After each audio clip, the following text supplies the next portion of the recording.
Retour au pays pour l'ambassadeur de France au Niger. Sylvain Ité a quitté Niamey tôt ce matin. Il est arrivé à Paris où il a été reçu par la ministre des Affaires étrangères Catherine Colonna. Son départ était une exigence des militaires désormais au pouvoir. Après plusieurs semaines de bras de fer, la France a donc fini par céder. Sébastien Lebelzik, un départ en toute discrétion. Oui, un départ en catimini à 4 heures du matin. Le convoi transportant l'ambassadeur et 6 de ses collaborateurs a donc quitté l'enceinte de l'ambassade, escorté par un commando des forces spéciales françaises. Direction la base militaire de Niamey, d'où est parti Sylvain Ité à bord d'un avion de l'armée française. Une escale d'abord au Tchad, où se trouve un contingent militaire français. Puis direction la France, où il est arrivé dans la journée.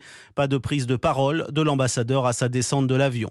2 mois exactement après le putsch, c'est le symbole du grand départ de la France, départ de l'ambassadeur qui sera suivi d'ici la fin de l'année du départ des 1500 militaires français qui sont toujours bunkérisés dans leur base de Niamey, la base 101, dont ils ne peuvent pas sortir. Leur départ s'annonce par contre plus compliqué à gérer que celui de l'ambassadeur puisqu'il faudra aussi évacuer du matériel, 8 Mirage 2000, 4 drones Reaper, des hélicoptères, des blindés. Les Nigériens pourraient être tentés de récupérer certains de ces armements et c'est tout l'objet des négociations qui se déroulent en ce moment avec la junte. Et de leur côté, Sébastien, les États-Unis disent évaluer les options sur un éventuel retrait. Ils déploient actuellement 1100 soldats au Niger.